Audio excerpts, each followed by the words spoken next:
नमस्कार, मैं हूं संजीव कुमार और आप देख रहे हैं वेब समाचार। पूरे बिहार में पंचायत चुनाव हुए करीब करीब एक साल का वक्त गुजर चुका है। विगत एक वर्षों में जो वर्तमान के मुखिया हैं उनके द्वारा क्या कुछ डेवलपमेंट यानी विकास का काम किया गया है और कुछ सिद्धांत की बातें, कुछ अधिकार की बातें होगी। जब पूरे भारत में वन नेशन वन पेंशन पे चर्चा पर चर्चा हो रहा है तो फिर MP MLA को हर तरह का सुख सुविधा दिया जा रहा है और आप लोगों को यानी मुखिया जी को केवल मान दे, वो भी संतोषजनक, वो भी समय पे नहीं। जब अधिकार मिले तो सबको मिले, नहीं तो किसी को ना मिले। तो अभी हम लोग आए हुए हैं समस्तीपुर जिला में ताजपुर प्रखंड में आए हुए हैं और पंचायत का नाम है सिरसिया। और यहाँ के जो मुखिया जी हैं राकेश सिंह जी हैं। और इनके बारे में एक और ख़ास बात बता दूं कि ये लोग गायिका भी हैं। तो मैं इनसे कुछ गाना भी सुनेंगे। गणतंत्र दिवस भी है कल, इसको लेकर के फिर बसंत पंचमी भी है, तो दोनों पे हम लोग गाना भी सुनेंगे। क्योंकि इनका नाम जो है मुखिया जी कम लोग गायिका के रूप में सब ज़्यादा जानते हैं, तो इनसे भी हम लोग बातचीत करेंगे। और मुखिया जी के ठीक बगल में बैठे हुए हैं टी सीरीज़ के गीतकार भी हैं, तो इनसे भी हम बात करेंगे कि आप अपनी जो आपके मुखिया हैं उनको किस तरह से सब सहयोग करते हैं। पहले तो आपको वेब समाचार में बहुत बहुत स्वागत करते हैं आपको मुखिया जी। बहुत बहुत और धन्यवाद। आपको भी बहुत बहुत स्वागत करते हैं जी, बहुत बहुत धन्यवाद आपके चैनल को देख रहे सभी दर्शकों को। जी। मेरे ग्राम पंचायत सिरसिया की समस्त जनता की ओर से बहुत बहुत धन्यवाद, बहुत बहुत प्रणाम। अच्छा, ये बताइए मुखिया जी कि जब आपने शपथ लिया, चूँकि इससे पूर्व भी आप मुखिया थे और आपने काम किया और काम करने के बाद इस बार जो आपने शपथ लेने के बाद जो प्रथम हस्ताक्षर हुआ, क्या आपने काम किया? कस्टम सक्षम से क्या जी। कुछ काम हुआ? सड़क ढलवाए हैं। सड़क ढलवा। हाँ।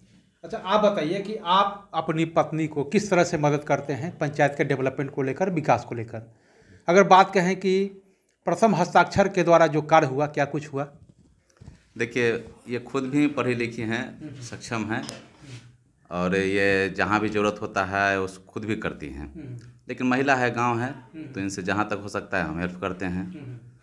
मैंने चुनाव में तो ज़्यादातर इन्हीं का इन्वॉल्व रहता है, इन्वॉल्वेशन मेरा कम रहता है। जी जी। और वास्तविक बात है जो कि इनके अपने व्यवहार और इनके योग्यता पर ही लोग इनको चुना है दोबारा, है ना। महिलाओं के प्रति इनका बड़ा अच्छा रुख रहता है ना। और पुरुष से ज़्यादा महिलाएं इनको सपोर्ट करती हैं।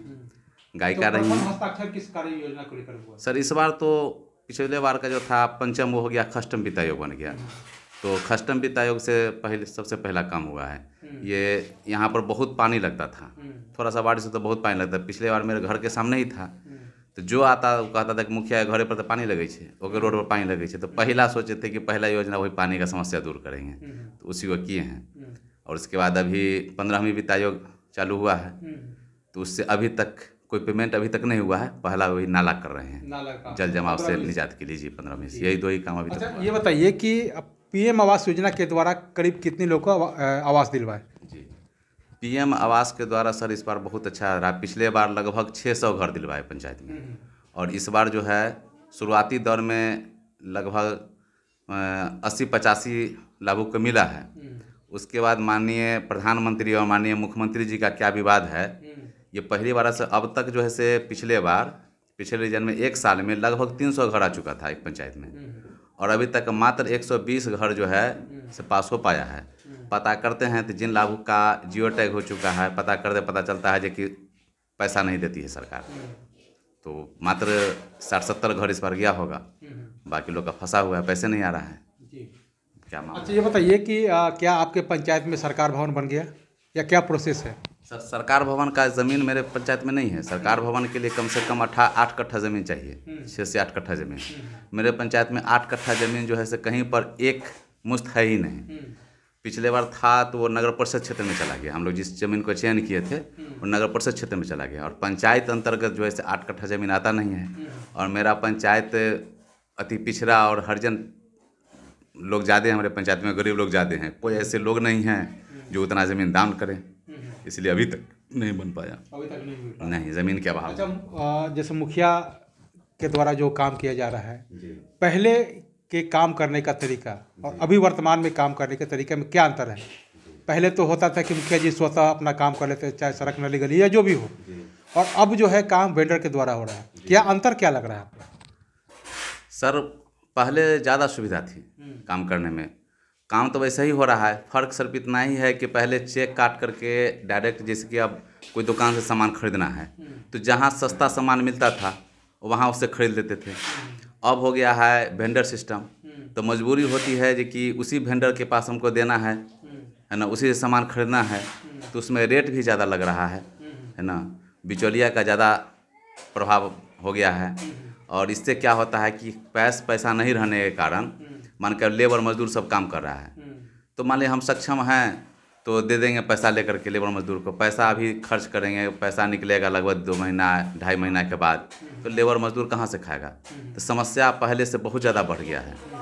काम हम लोग के लिए सुरक्षा हुआ है, सुरक्षा ये हुआ है कि व्यक्ति मूल रूप से काम तो करना है पंचायत सचिव को, रोजगार सेवक को, मुखिया तो अध्यक्ष होते हैं, वो तो कार्य योजना बनाएंगे, आदेश फलक भरेंगे, आदेश देंगे, लेकिन समाज में सचिव जो है सब एक सचिव 4 पंचायत के प्रभार में है, तो हर हाल में ज़मीन पर तो मुखिया को देखना होता है, मुखिया अपने लोगों के द्वारा दिखलवाते हैं, सचिव का आना जाना रहता है।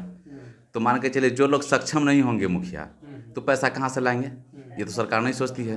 जब पैसा देंगे हम 3 महीना के बाद, मनरेगा में पैसा निकलता है 2 साल के बाद, तो पैसा कहाँ से लाएगा, कर्ज करके लाएगा पैसा, तो इससे काम में बाधा बहुत पड़ता है, बहुत नुकसान हुआ है ना। हाँ, फायदा ये हुआ है मुखिया सुरक्षित है कि पहले क्या होता कि सरकारी कर्मी को काम है जो कि पंचायत के कार्य वो क्या होता है फाइल ताइल भाउचर ये सब दुरुस्त करना, तो उन लोगों का काम है वह मुखिया जी कर रहे हैं। अब अच्छा हो गया है जो कि पहले सारा फाइल दुरुस्त हो जाएगा तब पैसा की निकासी होगा, है ना। तो इससे मुखिया भी सुरक्षित है, सचिव भी सुरक्षित है, कोई टेंशन नहीं है भाई, जो काम किया JEMB बुक किया, जितना के MB बुक किया उसके बाद पैसा निकलेगा।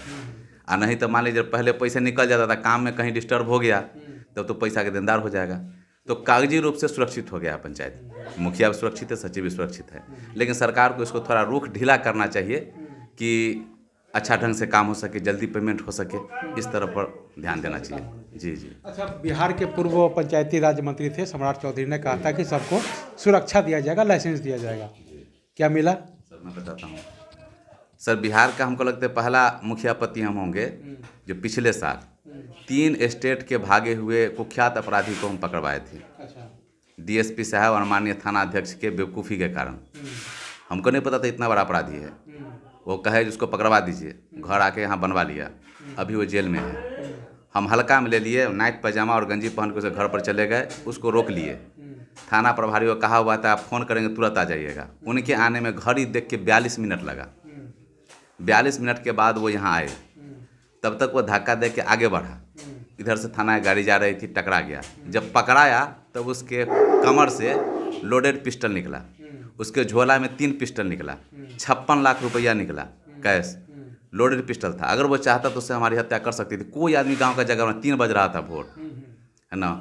वो दोनों पति पत्नी, तब पता चला कि कई स्टेट से भागा हुआ व्यक्ति है, उसके घर से बहुत सारा, फिर SIT की टीम आए, अपना नाम जमा लिए जो हमने पकड़ा, वो अकेला हम थे वहाँ पर। और उसके बाद से लगातार हमको धमकी मिल रही है, और जो भी लोग सुने तो हम भी नहीं जानते थे कि इतना बड़ा अपराधी होगा से, है ना। तो DSP साहब प्रतीश मंडल थे, विश्वजीत कुमार थाना पर अध्यक्ष थे, इंस्पेक्टर संजय कुमार थे, सब लोगों ने कहा कि मुखिया जी को हर हाल में कोई सुरक्षा चाहिए, क्योंकि बहुत बड़ा ये अपराधी था।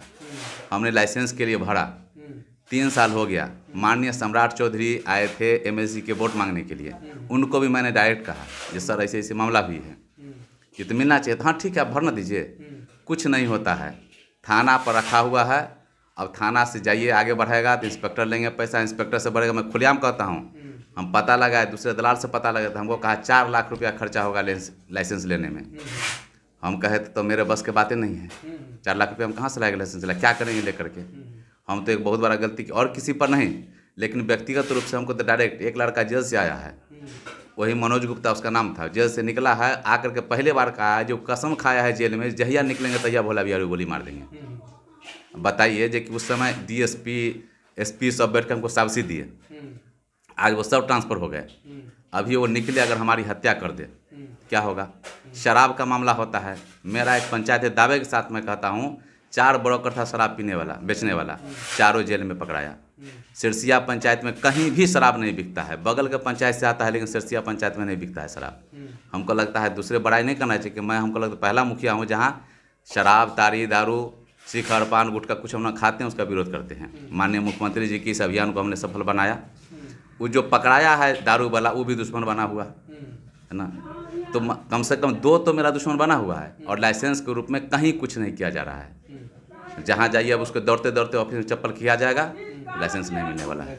नहीं, माननीय सम्राट चौधरी जी को हम डायरेक्ट कहे थे, वहाँ पर रुके हमारे अध्यक्ष जी के यहाँ आए थे, मुखिया संघ के अध्यक्ष जी के यहाँ MSC का वोट मांगने। उनको हम 2-3 बात कहे। हम कहे सर आप तो माननीय हैं लेकिन 2-3 बात पर आप ध्यान दीजिए कि ग्राम पंचायत को आपके सरकार में बिल्कुल एक तरह से अपंग बना दिया गया है ना। तो आपने पहला घोषणा, वो आपका सवाल आगे आएगा 1 रैंक 1 पेंशन वाला, तो हम आगे कहेंगे। वो बात भी उनको हम कहे थे। और लाइसेंस के लिए हम कहे जो सर आप कम से कम DM साहब को बुला कर कह दीजिए कि अपने स्तर से जांच कर ले। जो मुखिया हों अगर वो लगता हो जो कि हाँ वो स्वच्छ छवि के हैं और उन्होंने ऐसा कार्य किया है पुलिस की मदद या प्रशासन के सहयोग किसी रूप में और उन पर खतरा है तो आप दीजिए लाइसेंस, इसको सुलभ कीजिए। वो कहे जो कि एकदम 2-3 दिन के बाद हो जाए ना, यही सब काम करने के लिए हम क्षेत्र में घूम रहे हैं। आज तक बेचारे वो आए नहीं। MSC महोदय जीते, दोबारा कोई दर्शन नहीं दिए।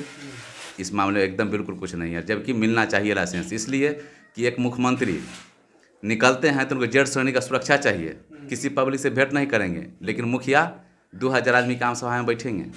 हो सकता है उसमें हम पंचायत में हमारे मुखिया जी को मान के चलिए जो कि 6000 वोट में 1500 वोट मिला, 1000 वोट मिला, 3000 तो लोग वोट नहीं दिए। उसमें 2-4 लोग हारे भी होंगे, उनको भी आक्रोश होगा। उस सभा में अगर गोली कोई मार दे तो उसका जवाबदेही कौन लेगा? गांव में निकलते 12 बजे रात में एक्सीडेंट होता है, वहां जाना पड़ता है सड़क पर, दरोगा से पहले हम पहुंचते हैं। कहीं भी घटना घटती है स्पॉट पर सबसे पहले दरोगा को फोन करने पहले हाँ पहुंचो ना मुखिया जी हम आ रही हैं। तो ये लाइसेंस पहले फोन कर देगा कि आप पहुंचिए उसके बाद आ रहे हैं। और जब तक हम ना जाएंगे हम लोग कोई भी मुखिया पंचायत के, हमको नहीं लगता है सड़क जाम में कोई पदाधिकारी पहुंच जाएगा है ना। क्योंकि हम लोग जनता से जुड़े रहते हैं, लोग प्यार करते हैं, उनकी भाषा को समझते हैं, उनके दुख दर्द को समझते हैं, तो हमारी बात को समझते हैं है ना। उनको जो सुविधा होता है सरकारी सुविधा दिलाने में पूरा अथक प्रयास करते हैं, तो इसीलिए हम लोग की बात मानते हैं। उन लोगों को पदाधिकारी से नफरत होता है कि अभी तो रोड पर कह देगा ठीक है एक्सीडेंट हो गया है ना 5 लाख मिल जाएगा आपदा में, वो 5 लाख लेने में उसको 5 महीना से ज़्यादा लगेगा। चप्पल खिया जाएगा अब कि तो फलना कागज ना है, फलना कागज ना है, फलना कागज ना है, जब लोग आक्रोशित रहता है। अगर ये सुविधा वहीं पर मिल जाए तो पदाधिकारी को लोग वैल्यू करेंगे, प्रशासन को वैल्यू करेंगे, लेकिन करते नहीं है, टहलाते हैं। इसीलिए हम लोग वहाँ जाना पड़ता है। अच्छा, ये बताइए कि पूरे देश में 1 नेशन 1 पेंशन पे चर्चा हो रहा है, आप भी जान रहे हैं। तो जिस तरह से आप जनप्रतिनिधि हैं, MP MLA भी हैं, तो उन लोगों को हर तरह का सुविधा मिलता है, तो आप लोगों को क्यों नहीं? क्या इसको लेकर के आप लोग कभी मुखिया संघ के द्वारा बैठक किया गया कि नहीं किया गया? क्या आप इस पर सोचते हैं? सर सबसे पहले ये सबसे ज्वलित प्रश्न जो वर्षों से चल रहा है, आपके चैनल वेब समाचार को मैं तहे दिल से धन्यवाद देना चाहता हूं कि पहला यह समाचार न्यूज़ चैनल आप हैं जिन्होंने जनप्रतिनिधि का मुद्दा उठाया। बाकी जो न्यूज़ चैनल होंगे खाली खोजेंगे जनप्रतिनिधि भ्रष्टाचार करने कर रही है, करने वो गड़बड़ कल के, लेकिन पहला आपका चैनल है जो जनप्रतिनिधि का ज्वलंत मुद्दा उठाया। अब ये हम लोग जिस समय जीते उस समय से ही ये बात चल रही है। अभी MSC के चुनाव में जो भी MSC के कैंडिडेट आए थे सब लोग रुपया लेके आते थे हम लोग के यहाँ, खुलेआम कहते हैं, वोट देने के लिए वार्ड मेंबर मुखिया को। हम लोगों ने कहा जी 1 रुपया नहीं लेंगे आप लोगों से, बस एक काम खाली कर दीजिए कि विधानसभा में एक बार कम से कम मुद्दा उठाइएगा कि ग्राम पंचायत के प्रतिनिधि पंच हो या वार्ड मेंबर हो या मुखिया हो, और वही प्रधानमंत्री भी हैं, वैसे ही मुख्यमंत्री, वो भी जनता से चुने, मुखिया भी जनता से चुने गए। बताइए जे कि एक मुख्यमंत्री का वेतन इतना हो, विधायक का मिले 1.5 लाख रुपया, उनको पेपर पढ़ने के मिले, उनको TA मिले, DA मिले, और एक मुखिया को 2500 रुपया मान दे। और 2500 रुपया भी कब? जब तक वो रहेंगे पद पर तब। अब पद से जब हटेंगे, एक किसान को पेंशन मिलता है, एक वृद्ध को पेंशन मिलता है, एक जो भी सरकारी कर्मी हो, 4th ग्रेड को हो, 1 क्लास के हो, सबको पेंशन मिले। लेकिन जो पंचायत के प्रधान होंगे वो क्या करेंगे? मुखिया से पद के हटने के बाद वो न खेत में कमाई नहीं कर पाएंगे और ना कोई अच्छा काम कर पाएंगे। तो जब विधायक को पेंशन तो मुखिया को भी, वार्ड मेंबर को ही होना चाहिए। हाँ ठीक है, विधायक को मिले 1 लाख रुपया, मुखिया के 1000 रुपया, 2100 रुपया, 85 रुपया, वो अगर 1 लाख आदमी का प्रतिनिधित्व करता है तो एक मुखिया 19,000 आदमी का प्रतिनिधित्व करता है, 20,000 आदमी का प्रतिनिधित्व करता है। निश्चित रूप से मिलना चाहिए, लेकिन आज तक किसी कोई आदमी ऐसा सवाल नहीं उठाया था। मैं आपके चैनल को बहुत धन्यवाद देता हूँ। और हमारे एमएससी भी जो जीत के गए, अभी तक वो कहे थे कि पहला बैठक में मैं आपको बोल करके और ऑडियो का भेजूंगा, लिंक भेजूंगा, आपका मुद्दा उठाऊंगा। हम कहे सर देखिए, आपके साथ पूरे बिहार का उतना मुखिया, वार्ड मेंबर, पंच, सरपंच और भूतपूर्व मुखिया और वार्ड सदस्य सब होंगे। आप एक बार विधानसभा में कहिएगा जो कि अगर मुखिया को माने पंचायती जनप्रतिनिधि, त्रिस्तरीय पंचायती जनप्रतिनिधि सबके लिए अगर सम्मानजनक वेतन और पेंशन लागू नहीं हुआ तो हम विधानसभा गेट पर धरना पर बैठते हैं। हम कहे सर आप धरना पर बैठ जाइएगा, पूरे बिहार के जनप्रतिनिधि हर सड़क पर जाकर बैठ जाएगा, दिल्ली हिल जाएगी। आप एक बार सवाल उठाइएगा। आज तक वो सवाल नहीं उठा जी, और आपने ये उठाया, आपको बहुत बहुत धन्यवाद है, आपके चैनल को धन्यवाद है। मैं चाहता हूँ जो कि हर हाल में ये होना चाहिए, और इसी से भ्रष्टाचार शुरू होता है। जो चैनल वाले खोजने आते हैं बहुत सारे, जो मुखिया भ्रष्टाचार करता है, सब लोग करता होगा, धन और स्त्री को देख करके सबको लोभ होता है, लेकिन भ्रष्टाचार की जर्नी कौन है? ये प्रशासन है। जब 2500 रुपया भत्ता दे रहे हैं आप, और ये आप जान लीजिए हमारे प्रखंड के, ताजपुर प्रखंड के 16 पंचायत में 7 साल में 2500 रुपया जो भत्ता मिला है, से मात्र 32 महीने का भत्ता मिला है। वो भी हर महीने नहीं, मात्र 32, 5 साल का तो मिल जाना चाहिए था, मात्र 32 महीने का भत्ता मिला 2500। वो 2500 रुपया में मुखिया जी के यहाँ चाय भी नहीं होगा, उससे ज़्यादा चाय में खर्च हो जाता है। कोई आदमी कहीं मर गए, उसमें कोई गरीब है, कोई पढ़ने के लिए आ गया, कुछ बहुत तरह का सहयोग होता है। तरह तरह के बाबा जी आएंगे, स्कॉर्पियो पर आएंगे, बोलेरो पर आएंगे, कामाख्या माई से, कम से कम कितना मांगेंगे? 21,000। लगता है राजा के यहाँ पहुँच रहे हैं। अब धर्म पर है, चाहे मुस्लिम धर्म के लोग आए या हिंदू धर्म के, हम लोग धर्म को में आस्था रखते हैं, कुछ न कुछ देना पड़ेगा। तब मान लीजिए हम परिवार से सक्षम है तो देंगे, लेकिन जो नहीं सक्षम है कहाँ से लाएंगे? भ्रष्टाचार तो होगा, और भ्रष्टाचार करवाता कौन है? सरकार है ना। तो इस एकदम निश्चित रूप से एक सम्मानजनक वेतन, सम्मानजनक पेंशन पद से हटने के बाद होना चाहिए। कि विधायक के देख लीजिए, विधायक है उसका वेतन मिलेगा, विधायक से अगर वो एमपी बन गया तो विधायक का पेंशन, एमपी का वेतन, एमपी से जब मंत्री बन जाएगा तो दोनों का पेंशन है, उसका वेतन, और मुखिया के लिए नहीं। चूँकि विधानसभा उन्हीं का है, विधेयक उन्हीं को पारित करना है, जो मन से पारित कर देना है। मास्टरों को वेतन बढ़ाना दे, क्या जनता जी बढ़ाना चाहिए पैसा? नहीं ना, नहीं बढ़ाता है, ठीक नहीं बढ़ाइए वेतन। एक बार नहीं पूछते हैं कि विधायक कै दिन गांव में गए घूमने के लिए, कै दिन लोग को देखने गए, वो वेतन बढ़ाएं कि नहीं बढ़ाएं। हम जो जाते हैं तो हम कै दिन जाते हैं, ये जेड श्रेणी की सुरक्षा लेके जाएंगे।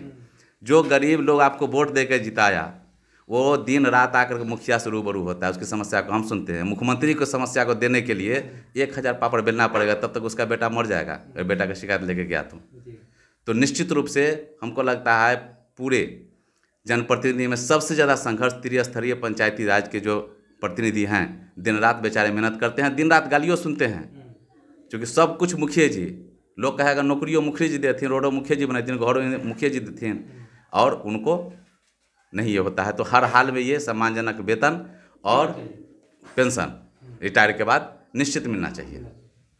तो आपने सुना कि जिस तरह से जो मुखिया जी ने कहा कि 1 नेशन 1 पेंशन पे जब चर्चा पर चर्चा हो सकता है, तो फिर जितने भी जनप्रतिनिधि हैं, चाहे वो MP MLA हैं, जिस तरह से उन लोगों को सुविधा मिलता है, तो निश्चित तौर से भी जो मुखिया हैं, सरपंच हैं, जिला पार्षद हैं, उनको भी मिलना चाहिए। तो अब चलते हैं दूसरे नगर परिषद, नगर पंचायत क्षेत्र में, वहाँ के भी जो जनप्रतिनिधि उनसे जानते हैं कि उनका क्या कुछ सोच है, डिमांड है। तमाम मुद्दों पर उनसे बातचीत होगी। आपने वेब समाचार में समय दिया, इसके लिए बहुत बहुत धन्यवाद। Thank you. बहुत बहुत धन्यवाद।